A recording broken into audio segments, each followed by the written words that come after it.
Okay, good morning, everybody. Glad to see you this morning. Um, as usual, we'd like to start with, we have a couple of new people who are joining us this morning.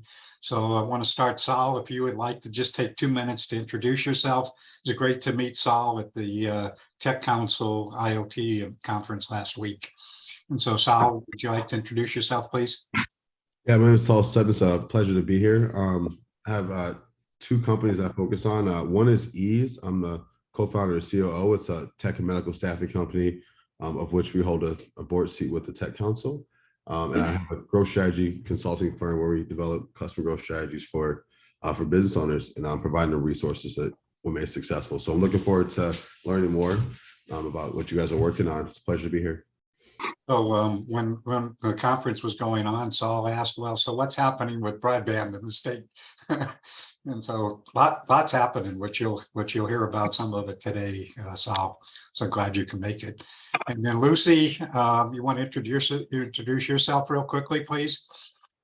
Hi there, everybody. My name is Lucy Howell. I'm based down here in Tucson, Arizona. I'm the CEO of a startup called The Force for Health. We're about 4 years into this, and we are launching some statewide competitions in the state of Arizona versus Pennsylvania, and we might even bring in Ohio this fall. So we are a social media network that's led by physicians, attached to a virtual health accelerating academy, and a whole media packet to amplify all the goodness that's being done in this state. So great to see you all. Yeah, Lucy and I go back, what, 20 years or something, Lucy? Yep. Long time, and it's great to reconnect with you. Anybody else that's new today? Hey there, Steve. This is Daniel Hernandez. I just joined the team at Stand for Children a few days ago. Literally, I started on September 1st. Folks may know me. I have been in the Arizona State House now for the last 6 years. And before that was a member on the Sunnyside Unified School District Governing Board. So I've been working on education issues for the last 11 years. So look forward to joining in this new role.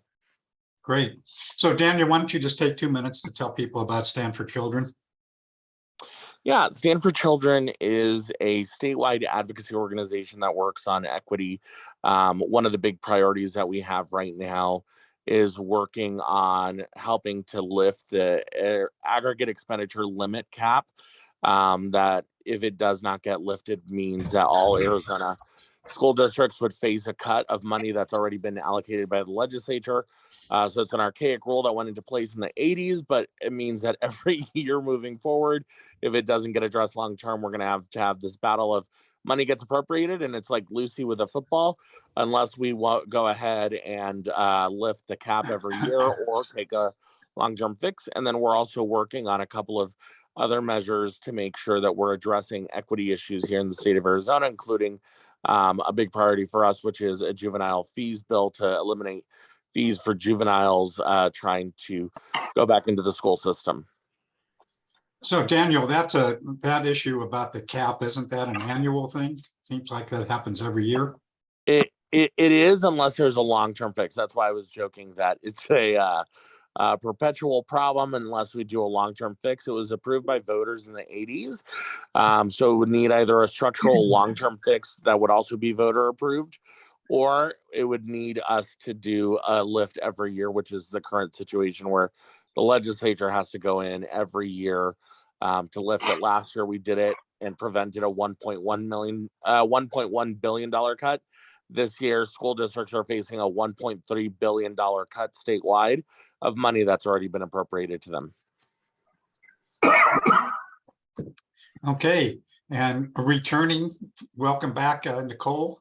You got a whole new job. You want to tell us about what you're doing now? Hi, Steve. Hi, everybody. Good to be back. Let me just get my camera up here. Yeah, I am. We've previously met when I was working with my wonderful colleagues at the State Library as the digital inclusion consultant, and really heartbroken about having to leave that position because really libraries are just such amazing movers and shakers. But I have begun a new position with the National Telecommunications and Information Administration as a federal program officer for the state of Arizona. So this is a new type of position that NTIA is rolling out throughout the country. All 56 states and territories have a federal program officer assigned who is supporting each of their states and territories with all of the broadband or the bipartisan infrastructure law broadband programs. So this is BEAD funding, the Broadband Equity Access and Deployment Funding, the Digital Equity Funding, the Tribal Broadband Connectivity Program, and there's even the other agencies that take care of the Connecting Minority Communities initiatives as well. So FPOs are sort of the point of contact, as well as the grants administrators, the connectors for all this funding in Arizona. But I'm really excited to be connecting with this group again. I'll try to jump in as I'm able to, and I'm hoping to connect with most of you to get a sense of your priorities for all of this federal funding and how we can get every single household in Arizona connected. So, so Nicole, we'll try to schedule a time for you to do more lengthy interaction with this group, which of course you know the group, but within your new position and learning more and getting input from folks and so forth. Yes, definitely. Hey, Steve, this is Jeff. Just want to make sure everybody understands what a big deal this is. I'm going to put this in political terms. So when I used to live in North Central Phoenix, Kirsten Sinema was my state senator. Now she is my United States senator. Nicole is somebody we all worked with at the state library and was incredibly effective in her job. She is the federal government representative for the state of Arizona. She's the equivalent of a United States senator in terms of the amount of influence and interaction we have. I talk to her quite a bit now, and I've congratulated her before, but I just want to make sure everybody in the group understands what a big deal this is. Not only do we have somebody in this job who is a direct liaison for someone such as myself or someone like Aaron on the digital equity side, but somebody we know and we've worked with for years. So definitely big hats off to Nicole. This is a big deal. Awesome. Well, welcome back, Nicole, and congratulations on your new job. Okay, moving on. A couple of quick things. Whoops.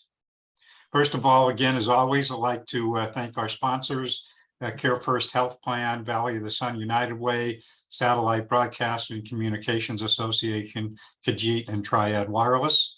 And again, we are looking for for more sponsors, need some new sponsors, need some money coming in. So you'll be hearing from me about how you can get involved. So moving on, I want to do a couple of quick event updates, some things that took place last week. And so first of all, Sharika, you want to tell us, and I understand you had a great fundraiser, and I saw Jeff was there. Yes, Jeff did grace us with his presence, and I got to meet his lovely wife. It was a great time. I think everyone had a good time. Excuse me, Sharika, can you just tell people who you are and what this was? Because we do have a few new people. Sure. So Sharika Jackson, I'm the founder CEO of Future Stars Inc., which is a nonprofit here in the Valley that provides STEM education, college readiness, and now Title I Tech in providing devices to keep our kids connected in the classroom. So we held our first fundraiser at the Arizona Science Center. It was an adult STEM party where you can come out and do all the same things that we do with the kids. Build a car, life-size Jenga. The Gray Balls of Fire event seemed to be the hit. They blew up stuff, and so we all like stuff being blown up. So it was fun for those that made it out. I think the rain kept some people away, which was an unexpected thing that happened because I didn't even know it was raining until people came in and told me. But it was fun, and so we will definitely do another one. Some people ask for twice a year. That won't happen. But we will definitely do one again in probably a year. So yes, thank you. People who haven't done events can say, let's do it twice. Right. No idea what it takes. Yes. Okay, well, congratulations. Glad it went well. And Kirk, do you want to just talk quickly about the Tech Council Smart City and IoT conference last week? Yes, the event was good. It was almost sold out. The room was pretty full. Lots of engaging dialogue. We also unveiled and kind of announced the new energy and EV committee, electric vehicle committee, at the summit. And then we had a lot of folks there talking about smart cities. And then we had Commerce also present on SBIR opportunities for folks doing R&D in the space. So great event, and appreciate everybody who made it, and more to come. And Sharika, Erin just put a great note in there. I was getting ready to text you myself, but I'm not as good as she is on the system. I couldn't make it back down, and I apologize. I really wanted to go to the event. So how can we register or donate even though we couldn't make the event? If we can get a link, that would be awesome. So yeah, I just dropped our website. There's a PayPal donation tab on our website. And thanks. Thank you so much. And Thank you. Steve, also on the same note, 27th, we've got the SciTech Institute STEM Festival at the AZ Science Center is also this month. So there'll be more to come on that. And Sharika, hopefully we'll see you there too in your group, right? Yes, I am registered. Awesome.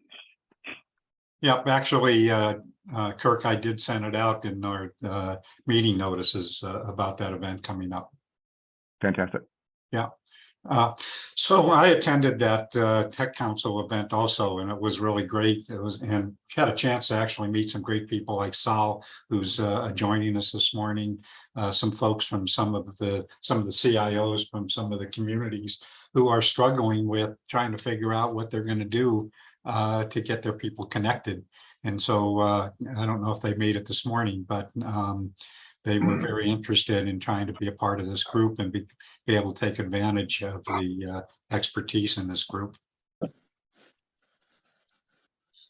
So let me see if there's anybody who was there that I missed. Well, anyway, moving on. Excuse me. Moving on, Cindy, do you want to just talk briefly? And I know you'll cover this also when you do your update, but you want to just talk quickly about the Connect Digital Literacy Forum, Pima Connect? Sure. As part of Digital Inclusion Week 2022, we're holding on October 4th, that's a Tuesday, Pima, Connect Pima is the name of the entity. It's the strategic planning effort going on in Pima County. I'm co-chair of the Digital Inclusion Committee subcommittee. We're holding a digital literacy forum to discuss why digital literacy matters. It's from 10 to 12. We've got a real good lineup of speakers. I think it's going to be exciting. And Steve, have you sent the invite and the registration to this? I did, okay. And I will send it again when I send out the follow-up to this meeting. Excellent. Thank you very much. You betcha. Thank you. Okay, moving on. Did I miss anybody who's new today? Okay. Hello, this is PJ Way with Coconino County, Rural okay. Broadband and Special Initiatives. Glad to be here Great. today. Good. Glad you could join us. Okay, moving on. Thank you so much. I appreciate that. You bet. So moving on, any other announcements that people have? Anything coming up that people need to know about? Steve, Mark Goldstein, Yeah, Mark. AGIC after summer break will have its board meeting, its monthly board meeting this Wednesday. Agenda notices will go out probably tonight for that, but Wednesday at noon, virtual still. Okay, thank you. Steve? Oh, I'm sorry. Hi, this is Erin. I'm happy to share during my update if that's preferable, but we do have an event that we would love to share. Yep, and that'd be good when you do your update, Erin. Perfect. Okay. Okay, so moving on, let's jump into our updates. Glad, Jeff, that you could be here this morning, kind of give us an update of what's all the amazing stuff that's happening all over the place. Hey, Steve, it's great to see y'all. Just a high level. Excuse me, Jeff, can you just introduce yourself since we do have a couple of new people? My name is Jeff Sabatka. I'm the state broadband director, and I work through the Arizona Commerce Authority directly to the governor. And my job here in Arizona is to get broadband infrastructure expanded throughout the state and to work with Aaron and the team at the Digital Equity Institute to hopefully make sure the folks who get the broadband understand and make the maximum usage of that technology. So a couple things. We have a couple applications under the BEAD program and the Digital Equity program under the IIJA that we have, submitted. We're going through what's called the curing process, where they're bounced back and forth and they correct your spelling, among other things. And God willing, we're almost there. We haven't heard anything back on Digital Equity, and maybe Erin can give us an update on it if she's got some insider info. But we're hoping to get both of those approved by the end of the month so we can move forward with our 5-year plans. At that point, we're going to have to reach out to a lot of the folks on here and probably as a group just to have planning and other types of sessions. Community outreach is a really big part of what we have to do with this. We also have an application we're working on for a middle mile program. We're calling it the I-11 project. One of the challenges we have in Arizona, we've talked about before, is middle mile, but also diversity within the middle mile. As of right now, the way our networks are being designed, we're taking everything back to Phoenix. What we're applying for is a grant to connect our Arizona networks up to Las Vegas. What that will do will provide full redundancy, particularly for the folks in the western edge of the state. For those of you who've been following what we're doing in Mojave County, La Paz County, and Yuma County, it's another pathway in and out connecting to our I-40 network. So we expect to have that in by the end of the month when it's due. Fingers crossed, it would be a huge win for the state of Arizona. And it's also a partnership with the state of Nevada. So it gives us the ability to start those conversations. I know I've mentioned in the past, a few of you, the desire to connect I-40 over to Albuquerque and the New Mexico side to help the Navajo Nation, but also, again, to provide that level of redundancy within our network.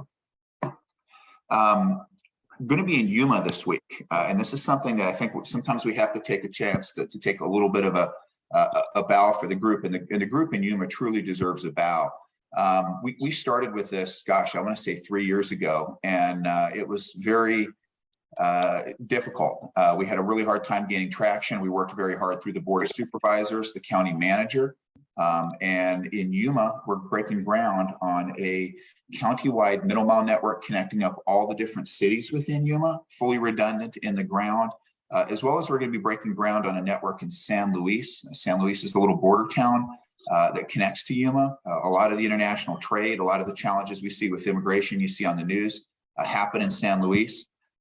San Luis is a very optimistic, forward-looking community. They want to build some industrial parks and create jobs, and we're very excited.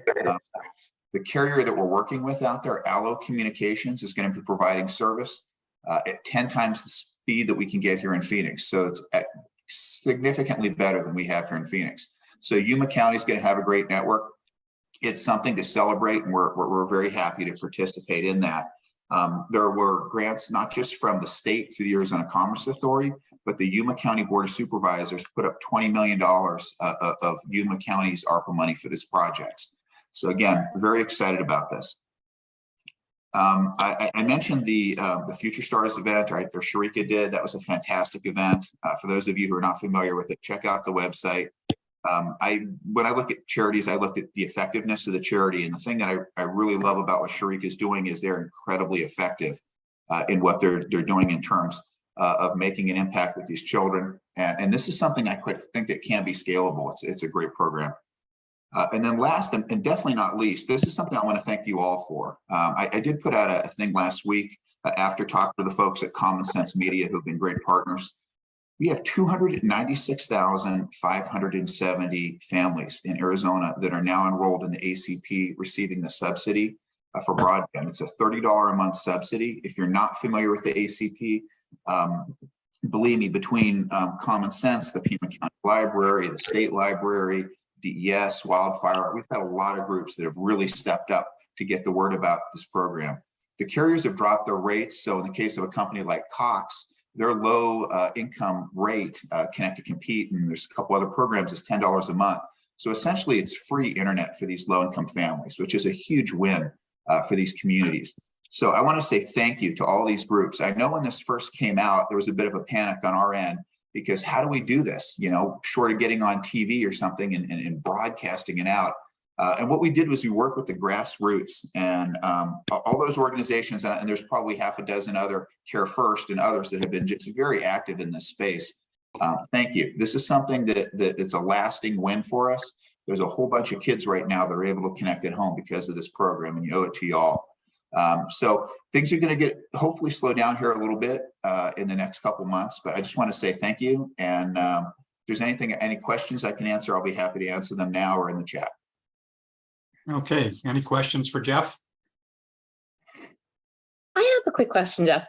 Do you, in the sense of competitive states, is Arizona top tier, top 5% with where we stand right now with full universal broadband status?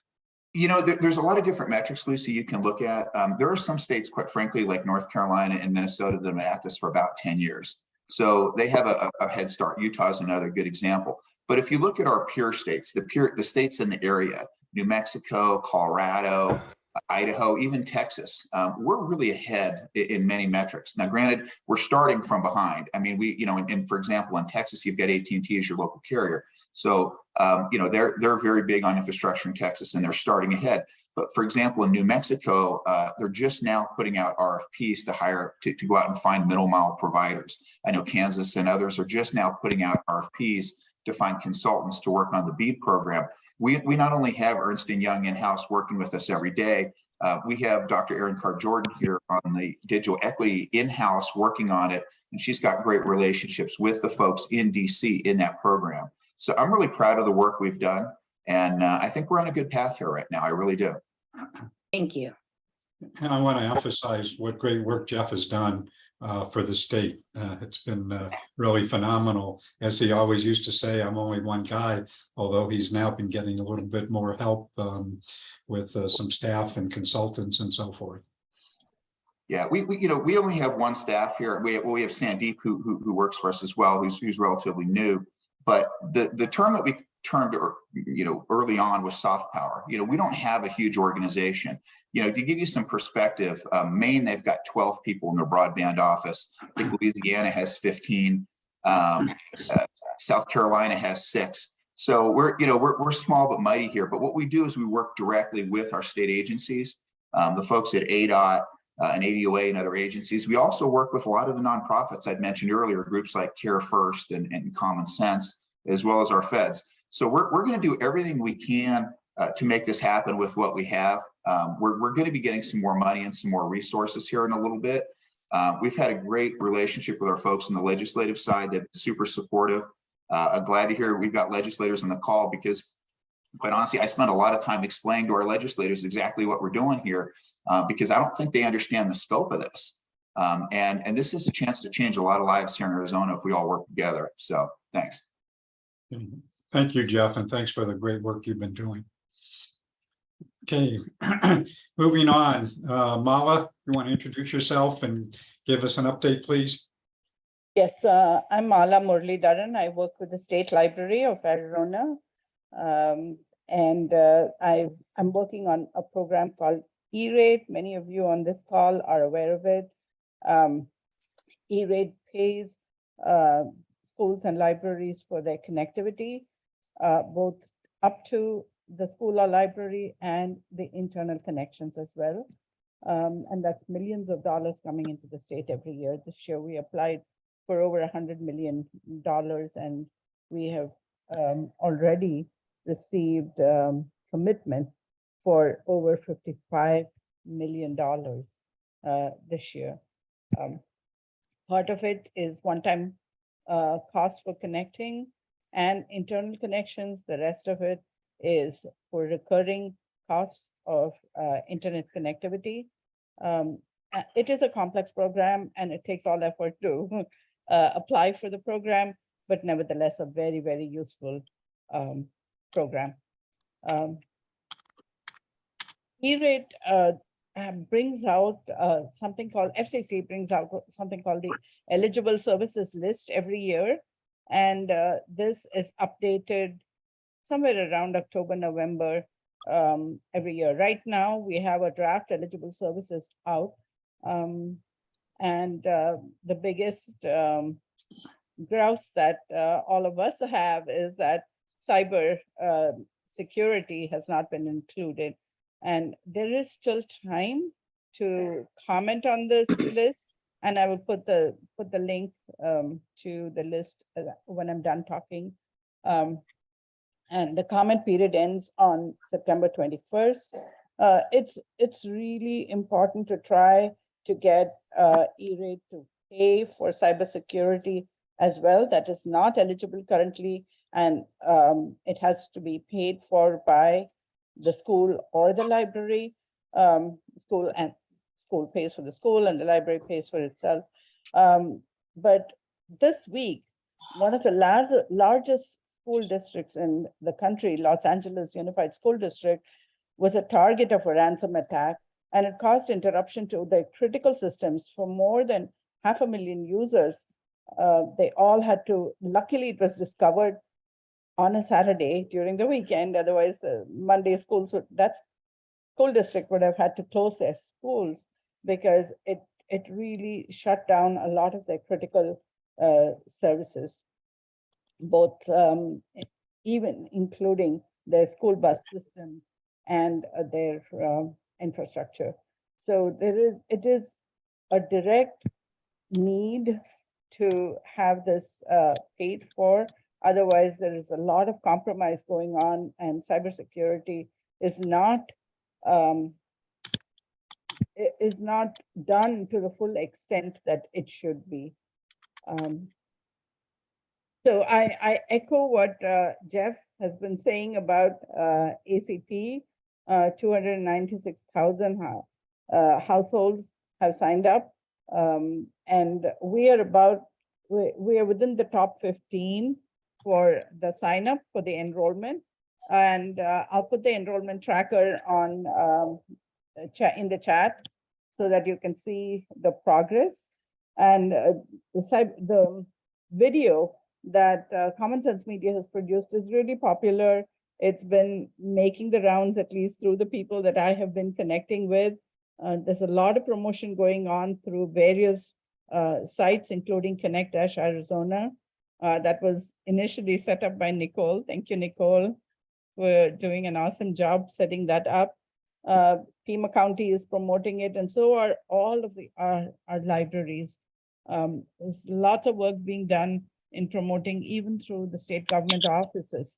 So it's moving on at a very good pace, almost 3,000 to 4,000 signups every week. The other project I'm working on is the telehealth project. I don't see Janet. Janet, are you there? I don't think she's on. She's not on. So let me update you, and I will send a link to the event that we are planning on 1st of October. We have, just to give you a quick background, we have 2 pilot projects happening in Pima County, Arivaca and Ajo libraries. And we have the major event happening on Saturday, the 1st of October from 9 to 12. It is called the Arivaca Community Health Day. It's at the historic schoolhouse. We are going to have, it's going to be like a fair, like a health fair. We will have tables there for health screening. If anyone is interested in getting a table, please get in touch with us now because there's limited space. It's free, of course, for participating. The health screening is also free. We have the telehealth technology demonstration inside the schoolhouse where we are showing people how they can connect to a health service provider from a library or from any remote place. And they can take their vitals and transmit it over the internet, do their heartbeats through the stethoscope and transmit it. It is it's going to be a fun demonstration, but also a very serious service that the library is going to offer. Library has kits that is going to be out there on display, but also a kit that they can take in their in the Pima County mobile van that would visit sites that are remote and from where people can't make it. Just to show you how important this is, this Arhuaca Ajo libraries are on the other side, on the south side of the checkpoint. So people from that community, if they have to make it to a healthcare facility, have to cross the checkpoint every single time they need to get there. So obviously they make fewer trips to the doctors or to the healthcare provider because it is so hard to do it.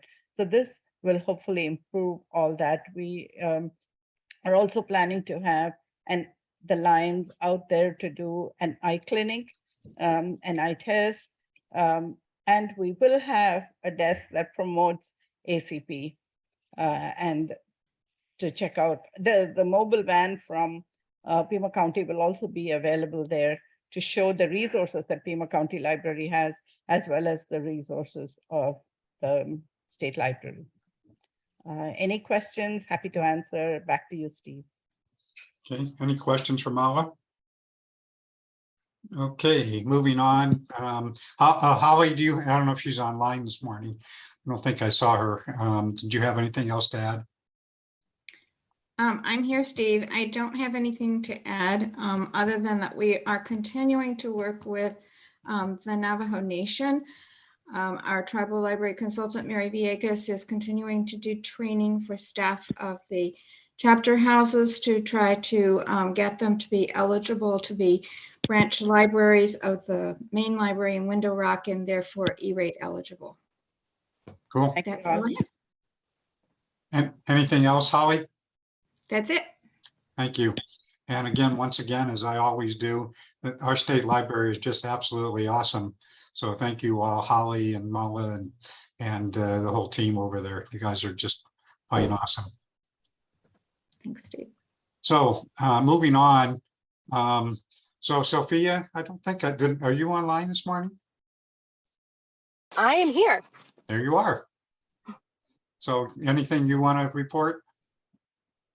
I don't have an update today, but I will have a final mile update next time we meet. Okay, well, that would be good. Whoops. Yeah. So what's going on here? There we go. Every once in a while, for some reason, my screen decides to go dark, and I don't know why. But anyway, that's enough of my tale of woe. Kelly, I don't think Kelly, are you online this morning? Kelly Crucy? Yes, sir. Good morning. Hi, Oh, everyone. there she is. No updates from me. I am Kelly from the Office of Digital Teaching and Learning at the Arizona Department of Education.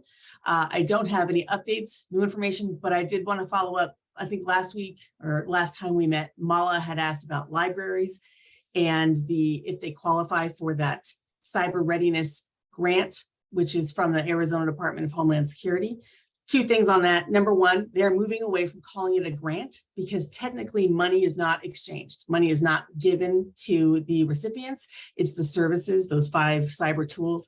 And yes, public libraries, state, city, and federal libraries or state and city are eligible for that. So Mala, I'll put that in the chat too. But that's it for me. Okay, thanks, Kelly. And also just a reminder that if any of you have anything that you want to be included in the follow-up, the notice that I send out, please make sure you put it in the chat with a brief description, a link, contact information, and everything. It makes it a lot easier for me to not have to chase around for that. So I would really appreciate that. Anything else, Kelly? It sounds like you're done. That's it. Okay, so we're going to do digital inclusion updates, but Cindy, before we get to you, Lisa Gustinelli, you're online, and I think I promised you that you would have a couple minutes that you were looking for some input and assistance. So you want to just tell us quickly what it is you need some help with? Yes, hello. Thank you so much, Steve. Yes, so I've been organizing quite a few events for ACP sign up.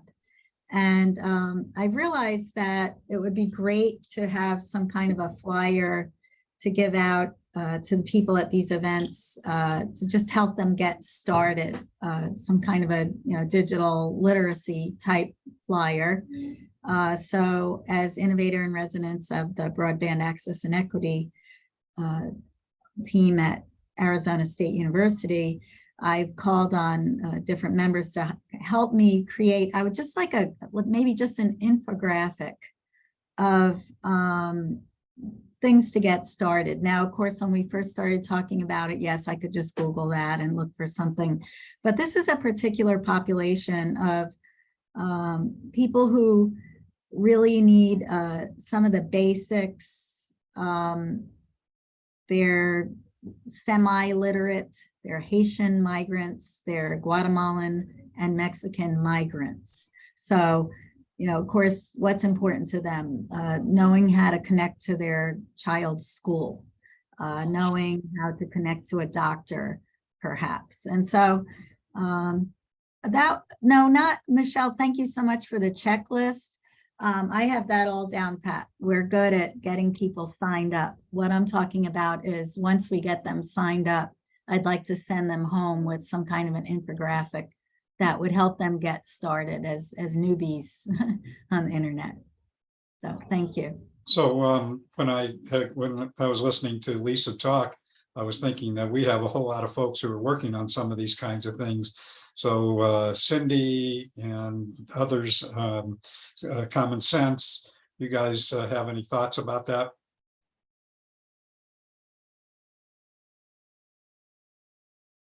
Yes, we do, Lisa. We have a flyer that we've been working on. We should connect offline too, because we're having an ACP enrollment event on October 7th. We're partnering with Aaron at the Digital Equity Institute and Arizona State University to do enrollment. Arizona State University is providing a hotline where people can call in, similar to the libraries, where people can call in and get more in-person, not in-person, but live support from experts. We'd love to talk to you about that campaign, but we also have a flyer that we're using to distribute at events and just in general, and it includes the number of Arizona State University and some information about the ACP, what you need to enroll, and what the benefits are. That might be helpful, but there are a lot of similar flyers floating around, so you already know all the information on it, I'm sure, but I think this is valuable because it connects them to ASU, so when they go home, they can, if they look into the program, they have at least a number to call to get help. I'll post a link in the chat just so you can look at it. So what I was telling Lisa is that I think that there's a number of organizations that may already have something like that or working on that, or people who might want to help her with her effort. So I'm sorry, was that Lisa? Was that you that was going to say something? Yeah, no, I was going to say, anything of this sort is wonderful. I mean, I'm in Florida, although I work with ASU. I know Barnaby over at, he has told me a lot about what you've been doing with Common Sense and ASU. And I'm trying to get something started here in Florida. And then I'm also on an outreach partner. I get invited regularly with the FCC for meetings with other outreach partners. And I just feel like if there could be some kind of a really good flyer infographic that we could make and offer to the different people as they get signed up, that it would be very helpful. So thank you for all the links, and I'll look at them. But yes, if we could please connect outside also. Steve, I think you might have given me some of the Common Sense information, right? Yeah, I think I did send you the Common Sense contacts. Yeah. Lisa, I just want to clarify. It's Elena. I just want to clarify.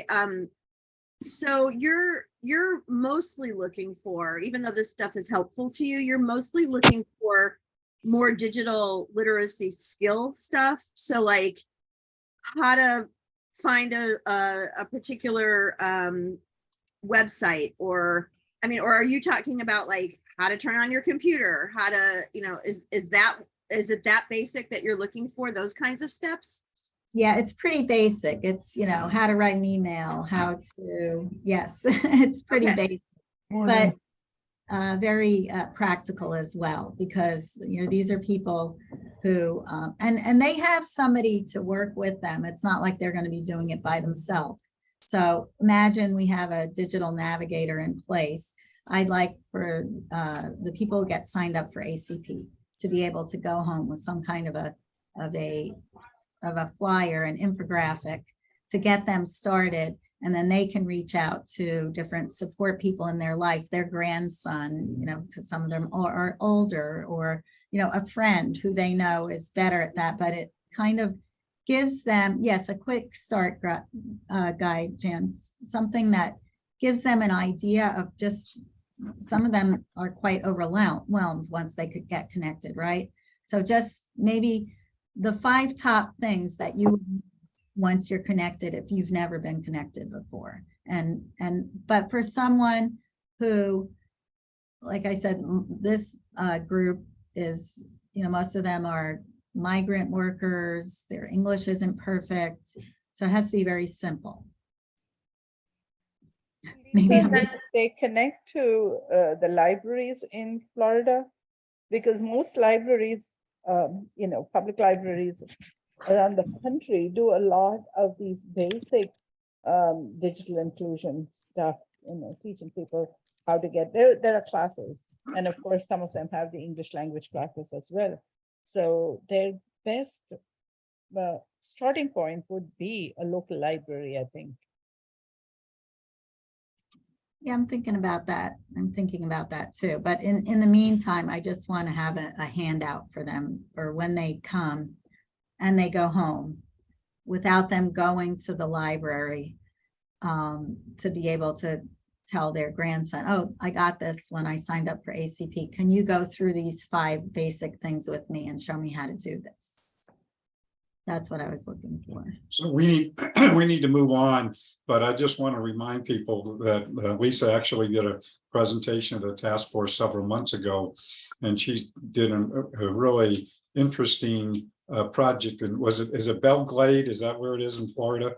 Yeah, and continually, it's 41% under the poverty level out there. So that's the thing. I mean, they don't really even have a much of a library out there, or they have nothing. Basically, they have nothing.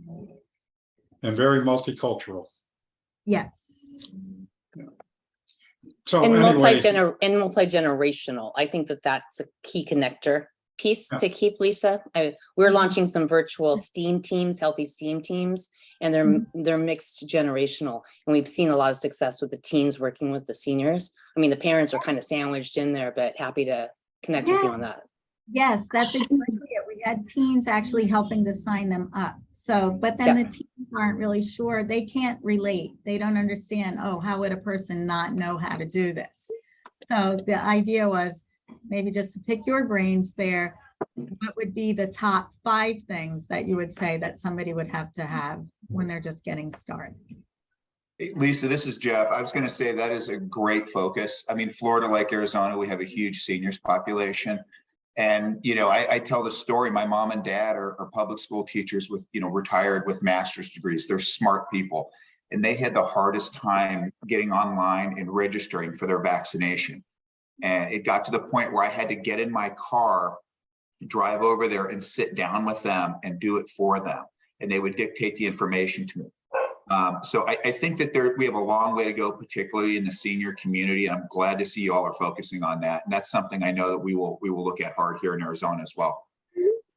So Lisa did this project in Belle Glade in conjunction with Lyle Ishida at the FCC. Or is it FCC? Yes, he's with FCC, right, Lisa? Yeah. Anyway, I think about to die, by the way, but I'm gonna get in on my phone and listen in. Okay. Go ahead. So anyway, I think she had some good lessons learned that she shared with us several months ago. Don't have time today to go through that again, but definitely would like to So any of you who are interested in following up or talking with Lisa some more, please put your contact information. And of course, I send out the registration list also. So we need to move on. Thank you, Lisa. Thank you for your help, everyone. Thank you. Yeah. So Cindy, Sure. Yes, let me see. So Connect Pima is, that's the strategic planning effort in Pima County for broadband and digital inclusion. We have a number of events going on for Digital Inclusion Week. One is with a new computer refurbisher. They're doing an electronics recycling event and having a little open house to get some more outreach to community about their services, which will be great. We have the forum that I described earlier. I believe Lindsay Dietz, she may be on the call, and she's got an event going on. Let me see if I can pull that up. Oh. October 6th. Oh, thank you. Go ahead. Yeah. Yeah, we have the HIT Symposium October 6th. It's an one-day event. We're going to host it at Ability 360 in Washington and 56th Street, and it's a hybrid event. So that's health IT is the focus. so again, it's Lindsay, actually, make sure you get that in the chat, please. Great. We're focusing on health equity and digital inclusion. Great. And then we're also doing an event for the Boys and Girls Clubs of Tucson. AZ Strut is bringing a Chrome Techie Camp to one of the clubhouses in Tucson. Unfortunately, it's internal to the club, but I just wanted to let you know that there's collaboration going on as a result of a lot of our meetings. AZ Strut hasn't done a Tucson event in a long time, and Boys and Girls Club is thrilled to be kind of a pilot for them. I'm also, right now, I'm interim Connect Arizona coordinator for the state library, the website, and that group that Nicole, I've taken her, I'm bridging the gap until they find a new Nicole. And one of the exciting new things is that the library is instituting the North Star digital literacy platform. So they're starting to be able to give remote and telephone tech support for that effort, which I think is a really good idea. I'm also doing, talking about ACP, it is really wonderful to see all the things happening. I'm finally getting some traction after doing some speaking events for wildfire to different agencies. I finally gotten in with Goodwill. They've asked me to do training for trainers so that Goodwill has on their staff people that understand what the ACP is. That's what I'd like to see starting to happen, is to get navigators or trainers in organizations so that there's awareness. Of course, they get all the same navigator phone numbers that we give out for ASU and for the library, but that's where I've been pushing for that for a long time, and I'm really glad that people are finally reaching out and asking for training for that. So I'm going to try and tape those and have those available and see if we can get a little more traction down here in Tucson. And that is probably it for me. Thank you. Okay, and Cindy, we have the digital inclusion team with the task force coming up. Is it the 22nd now? Yes. Yeah. Okay. Thank you, Cindy. Good work as always. Erin, you're on, please. Sure, sorry. Absolutely fantastic work, Cindy. And thank you to everyone for the updates that you've provided. It's so wonderful to see the progress that's being made. Just very quickly, we have a couple of events that are on the horizon. First is an event on October 3rd that Shaping EDU, Digital Equity Institute with Aiden is hosting. We have so far, I think, 200 folks that are registered. Mark was so kind as to throw that in the chat earlier, the link. It is designed to be a celebration summit. So it is showcasing the work of several exemplar organizations across the entirety of the state. We have sessions focused on everything from digital literacy to telehealth to broadband. We have several of the providers that are coming in to speak on their specific programs. It should be a wonderful event, and I think it's a fantastic opportunity for us to really help people to become more aware of other folks who are doing great work in this space. We're also using it as a mechanism to create a feedback loop for us to engage more broadly with stakeholders across the state and to help other folks identify and begin to work with one another. So if you come, you'll be asked what part of the state you're working in, what aspect of digital equity you're working in, and there will be a mechanism that's created by which we can share broadly with everyone who is an attendee so that you know who's doing what, where they are, and have opportunities to begin to collaborate. So it's really a kickoff both to the digital equity work and community building, but also an opportunity for us to really showcase folks. Among the speakers are Jeff, thank you again. Lev Gonik, Laya Lashida, folks from Common Sense. Sharika is absolutely invited. Who else? Angie Ty Bennett, Angie T. Bennett from NTIA, Angela Seifer from NDIA, lots of folks, and it should be quite wonderful. I think we have about 20 different organizations within the state of Arizona that we're focusing on. So that will be fantastic. It is an all-star lineup, really, really excited about it. We are also in the final stages of planning for Angie's return visit to Arizona. That is a 3-day trip. We changed the dates just recently.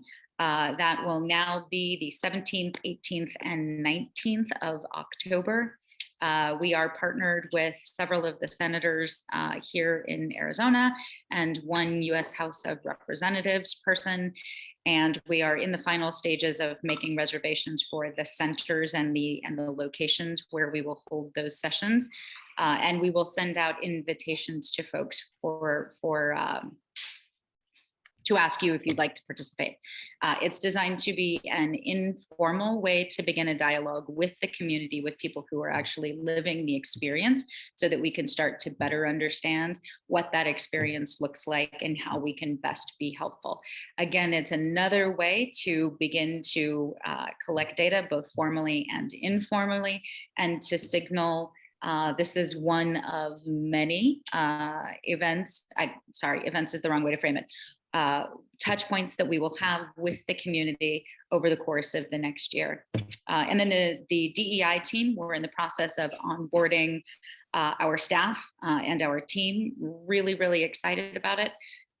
We have been doing the work for some time, but the work is in full swing now.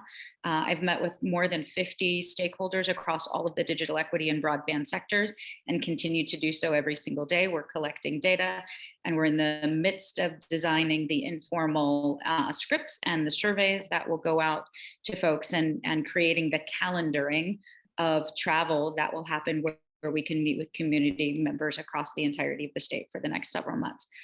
So lots of work happening. Really excited about it. It's good to see it kicking off. So open invitation to anyone who is on this call. I would like to regularly meet with everyone, or someone from my team would like to regularly meet. We want to make sure all the voices are participating.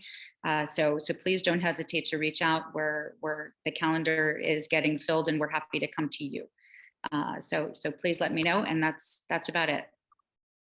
Okay. Any questions for Aaron?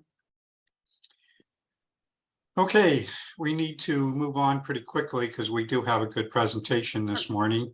Steve, can Drew just pop on and do an update? Oh, yes, I'm sorry. Yes, go ahead. Just real quick, I think everyone's covered most of what we've done, but we have an ACP event in partnership with Chicanos por la Casa during Digital Inclusion Week, October 7th. We'll have more details about that in the future. And then our ACP campaign continues. So if you know anyone, have them call our number. Yes, and with Aaron. It's been going great. I'll have some more data to share about the trends of ACP enrollment in Arizona as I get to do some analysis, but it's looking really good. And that's because of all the partners we have and all the organizations on the ground who have been doing this work for a long time. So thank you, everyone. And we'll keep updating you. Okay, thank you. Okay, just last quickly. So I don't believe Wes is online. Rory, I believe you're online. Can you give us a little update on what's happening with the Final Mile project? Oh, yeah. So Triad just got the ACP authorization. So we're going to be launching that here shortly. The Sonoyta, we just got permitting approved last week. So we'll start that probably next week. We're finishing up Holbrook this week, and we'll start St. John either next week or the week after. We're still working on permitting for St. John's right now. So other than that, they should all be up and running here shortly. Okay, great. Anything else on Final Mile? If not, I'm sorry, go ahead. Oh, my apologies. I know that Mylan announced, him and Wes announced that they had received another $3 million. So they're starting to work on the next phase of it. That's $3 million for the Final Mile project? Yes. Awesome. And that's Department of Ed money? Yes. Okay, cool. All righty, time to move on because we want to make sure Michelle's got some time today to talk to us. So we're going to hear from Michelle Simon in just a moment. Michelle, I'm going to stop sharing and see if you have anything that you want to share. And as you've heard before, that Pima County is really doing some great stuff. I'm very impressed. One of the things that I really like about what Pima County is doing is that they're really integrating digital equity along with the broadband connectivity. So with that, Michelle, I'm going to turn it over to you. Good morning, everybody. Thank you so much for giving me an opportunity to talk to you about Connect Pima and all the efforts you have heard from me periodically during these meetings, just kind of chiming in on different comments from Cindy, because she is one of the co-chairs of the Digital Inclusion Subcommittee as part of this effort. So what I'm going to do is I'm going to share my screen and show you the Connect Pima website and talk about some of the information that you will find there. I have put the link in the chat so that you are able to go to that on your own if you wish.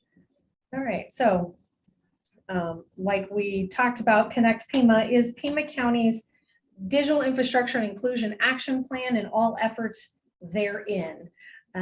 This effort and the strategic task force was put together in August of 2021, where we worked to create a strategic plan.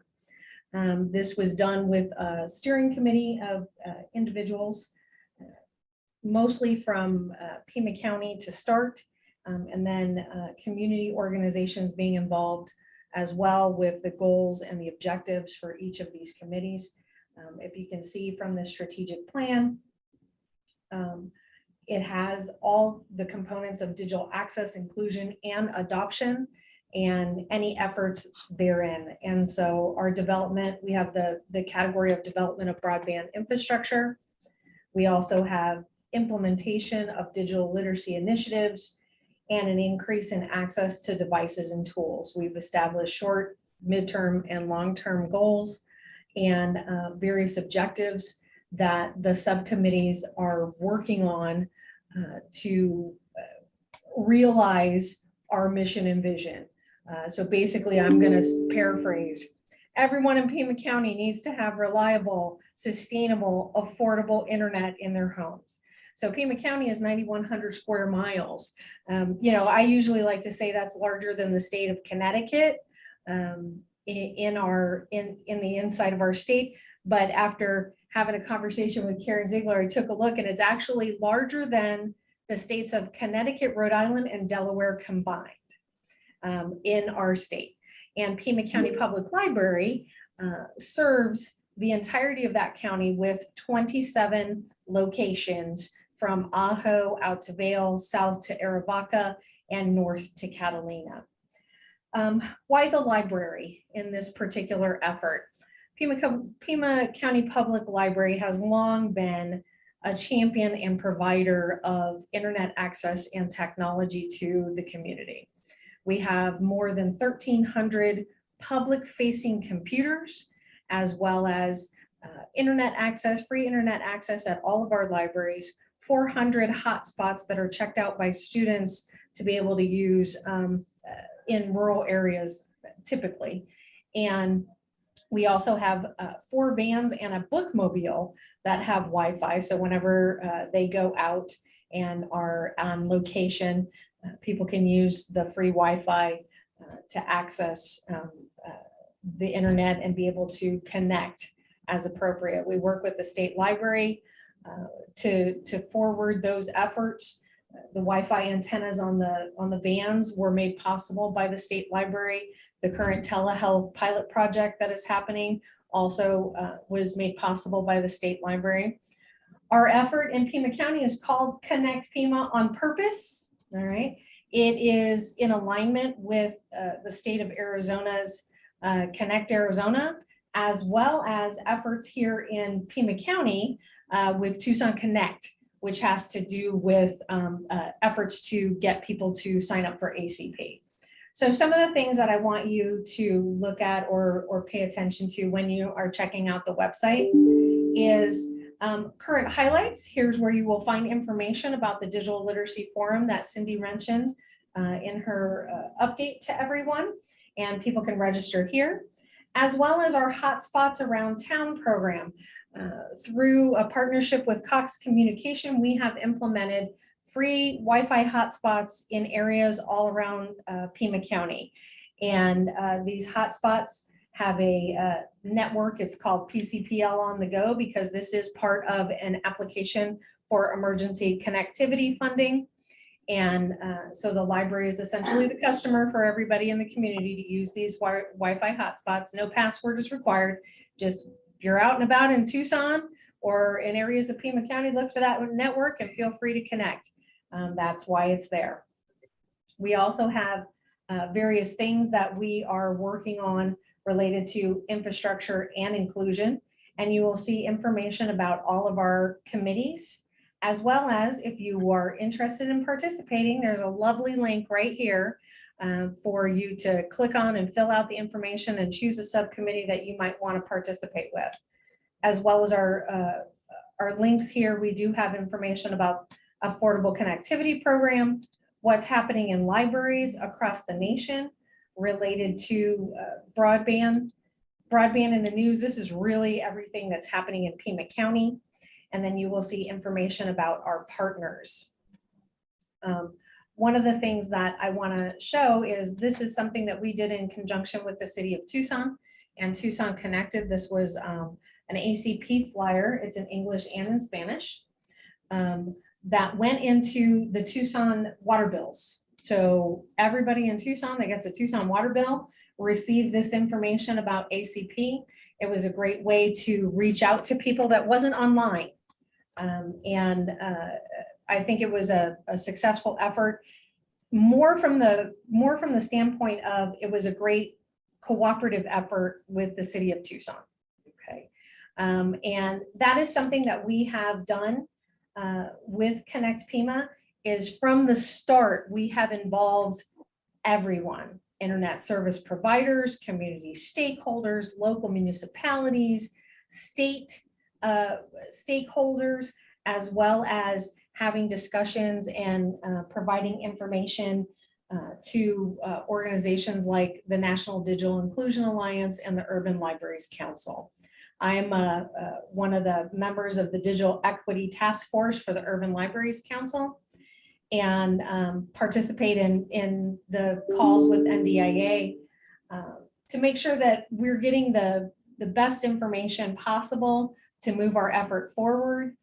This is something that we have an extreme amount of support from all of the Board of Supervisors, as well as City of Tucson Council and Mayor very excited about what we're doing here in Pima County and how we can work together to make a difference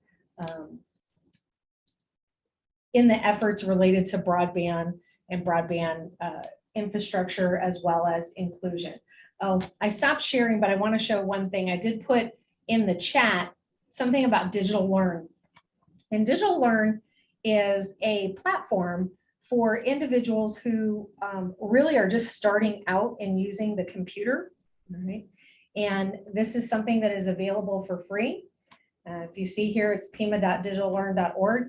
And here, these are basically courses that people can do on their own. But we are also going to, and when I say we, Pima County Public Library and Connect Pima will be doing classes using some of this because we received a $7,000 grant from the Public Libraries Association to teach classes for Digital Learn using the Digital Learn platform, reaching out to those groups that tend to be the most at risk or underserved. So older individuals, individuals who don't speak English. So we will be teaching classes in English and Spanish. And these will happen between October and March. And so I'll be sending out that information. But if you look, beginning classes for why use a computer, literally it's little chunks. Computers aren't for me. And so if you click start, there's videos, there's all kinds of little things that they can use, and there's printouts.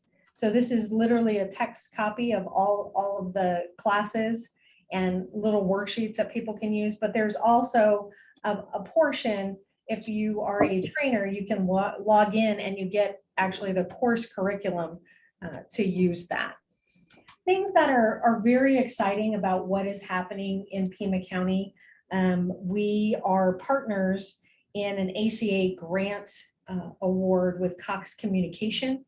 So we will be partnering with them to build out, it's about 36 miles of fiber to Altar Valley, as well as to Sahuarita in the Corona de Tucson area, the Sycamore Springs community. So with that effort right there, we will probably, it's a little bit under 1,400 homes that will be getting access to internet, which is really important. I mentioned back to those hotspots, the Altar Valley School District is the school district that by far checked out hotspots from the library because of lack of sustainable internet in their area.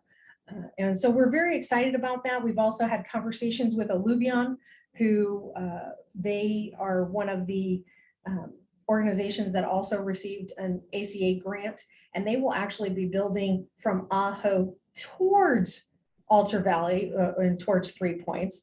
So that's really great. And then TOUA received an award as well to help build out their infrastructure on the nation. So there's a lot of things happening.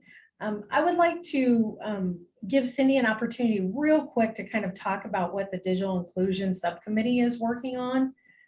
Cindy, can you chime in real quick?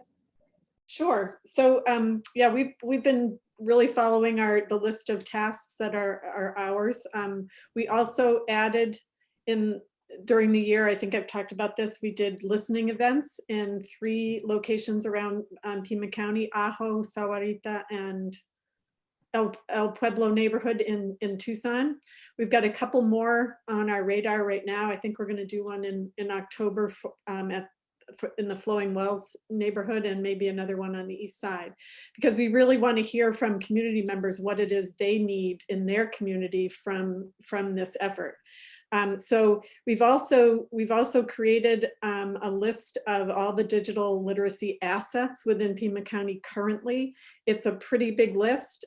We asked our committee members to give us that information. I also used a volunteer at Literacy Connects to go on the 211 website and search for digital literacy. We found a number of things there as well. So we have a good idea what's going on now and where we need to expand in the future. The other thing that we're doing is using that list. Now we're looking at the gaps where service doesn't exist or doesn't exist in a sustainable and approachable way. So that's one of the tasks that we're doing right now. And eventually, our overall task is to expand or create 5 new digital literacy initiatives within Pima County, using partners in the community. And one of the grant that Michelle talked about for Digital Learn, that will serve as one of those things. So that's already happening. So it's really just really great to get outreach, get our community. And part of what we're doing the Digital Literacy Forum to do is to explain and help community members understand how important digital literacy is in the overall scheme of things. If you can get them internet service and you can get them a computer, if they don't have digital literacy, they're still not going to use the internet in an effective way. So our job is to fill in that piece. So that's our outreach goal, is to help people to understand what this all means. And I've gotten some really interesting feedback just from sending out the message to people who want to know more. So we're hoping to get more community organizations involved through that effort. So great job, Cindy and Michelle. Do you guys, either of you, have anything more to add or any questions for Cindy or Michelle? I just went ahead and put a link in the chat of the most recent quarterly report to the Board of Supervisors for our effort, and it does include a copy of that strategic plan, that kind of stuff. I do want to say to anyone who is attempting to create a strategic plan or any of that, feel free to use any of the things that are available from Pima County in your effort to make that happen. So again, Pima County and what they're doing is a great model for us to be looking at in terms of what other communities are doing, not only in planning for broadband, but also for digital inclusion.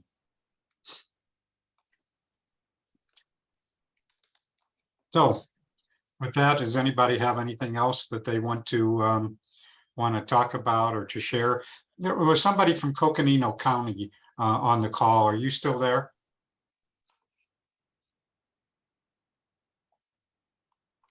I take it not. I believe that Coconino County has a demonstration project going on with Starlink.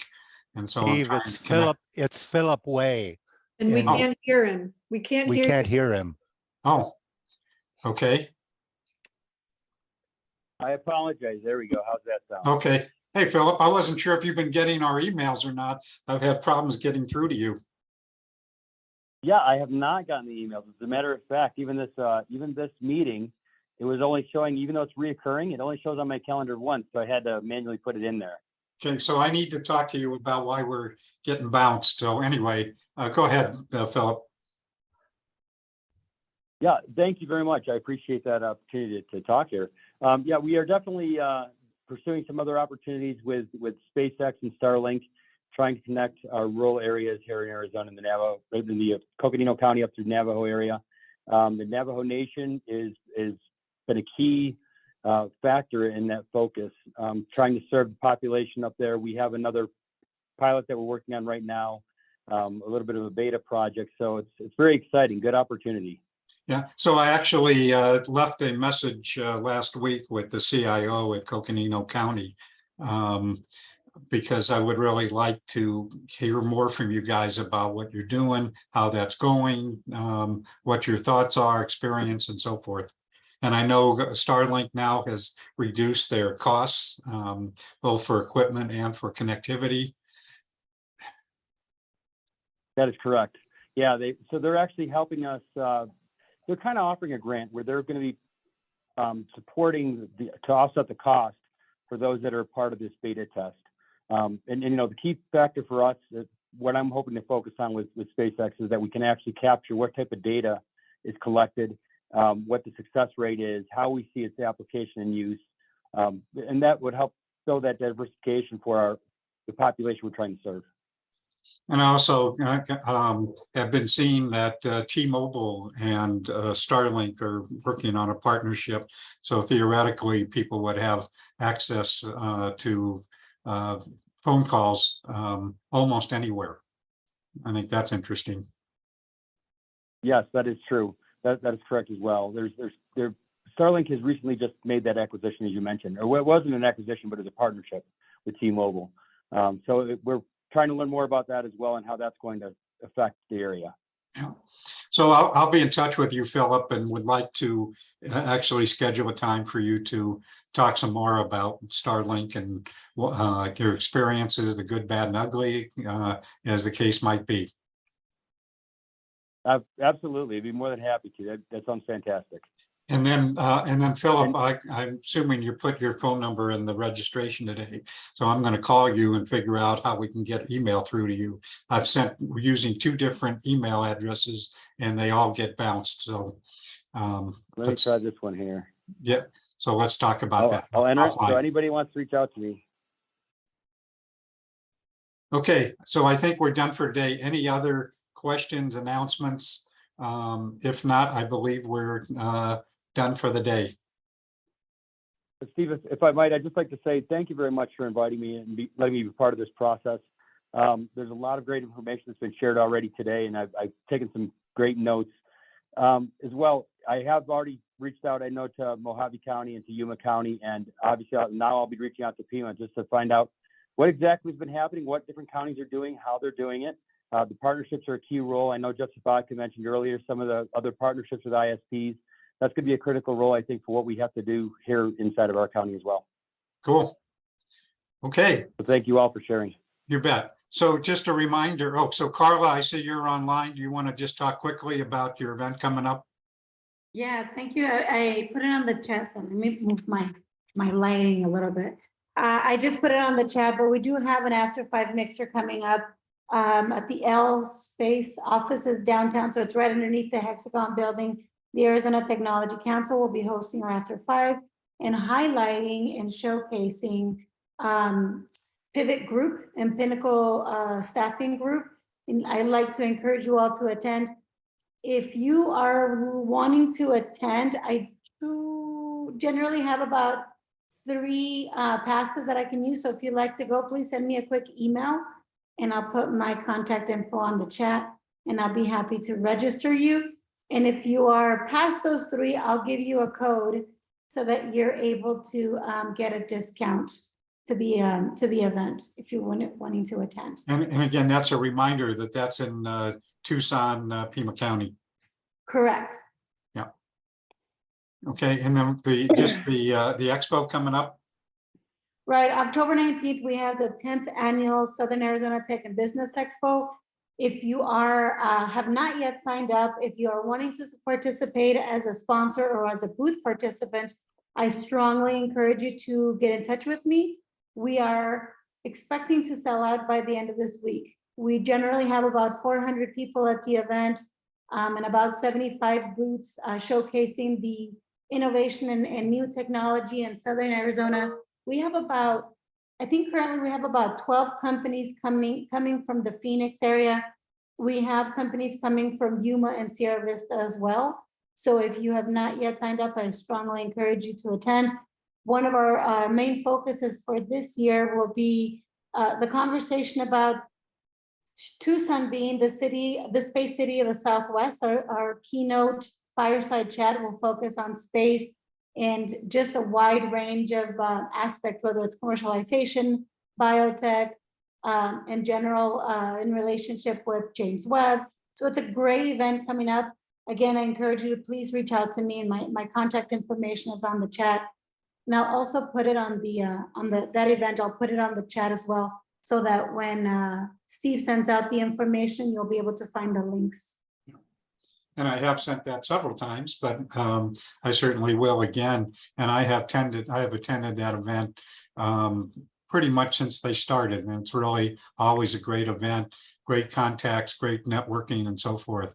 So I encourage you all, particularly those of you down in Tucson, Pima County area, to attend. So last thing is many of you know that, and I forgot to mention this at the beginning, but we do our kibitzing with colleagues after this meeting is over. And if any of you want to stay online for a while, have anything else you want to talk about or share or whatever, we will stop recording at this point and see you all next week.